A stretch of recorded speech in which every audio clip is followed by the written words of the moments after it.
Fire Emblem Shadows of Velencia is a superb game. For those who do not know what Fire Emblem is, it's a tactical role-playing game developed by Intelligent Systems. Within the game, the player controls units from different classes and abilities. Within the traditional mode of the game, when one of your units reaches 0 HP, they die and don't return. However, within casual mode, if the unit falls, they will return after the chapter is completed. Shadow of Velencia is the 15th game in the Fire Emblem series and a remake of the second game, Fire Emblem Gaiden. Without spoiling too much of the story, Shadows of Velencia takes place with the longtime friends Alm and Celica that are fighting in a war that has consumed the nations of Rigel and Zofia on the continent of Valentia. Both Alm and Celica have different goals and different armies, but ultimately want to bring peace to Valentia. During your time within Valentia, you'll encounter many battles and dungeons. The dungeons within the game are explorable in a 3D environment, and when facing an enemy, the combat goes back to the traditional grid-style combat. Within these dungeons, you'll be able to grind experience for your units, find treasures, and promote your units into more powerful classes. Towns and villages are now explorable in the manner of a visual novel, where you use a cursor to locate items and talk to various villagers, who will give you information, lore, items, or even some side quests. The game is almost fully voice cast with the exceptions of a few villagers, and the cast did a wonderful job with their parts. I have a feeling that you'll fall in love with this dub. I know some of you say, oh, subs are superior to dubs, but I think you will enjoy this cast. Really? No, this is great.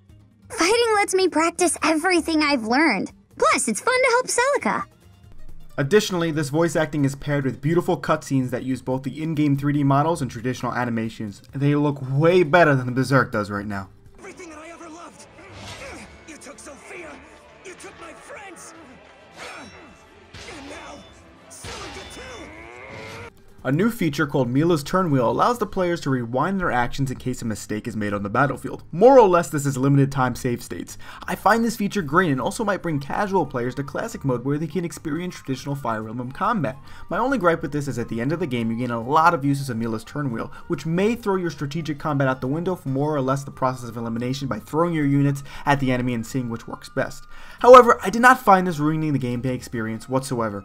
Both hard mode and normal mode give the game an amazing amount of difficulty that makes this game extremely enjoyable. A few people complain about the map designs within Shadow of Velencia, however it gives me the sense of realism within the game. If you're traversing through an entire continent with your army, you'll most likely have to fight the enemy on open fields, by rivers and small mountains. The maps really flesh out Valentia, especially in combat where it zooms and shows the area in great detail. Overall, this is an action-packed game that will bring you over 30 hours of story, characters, lore, and entertainment that will make it extremely hard to put your 3DS down.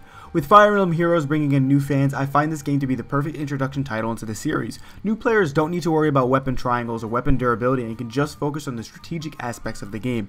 If you only play Fire Emblem for the marriage system or touching the faces of your favorite characters, then this game may disappoint you since it's not in this game, but the support conversations really do flesh out these characters and you can connect to them. Fire Emblem Echoes Shadows of Velencia gets an S rank with a score of 97 and is a must-own 3DS game. Be it an old fan, a new fan, or someone who's always been curious about Fire Emblem, this will be a fun journey to take.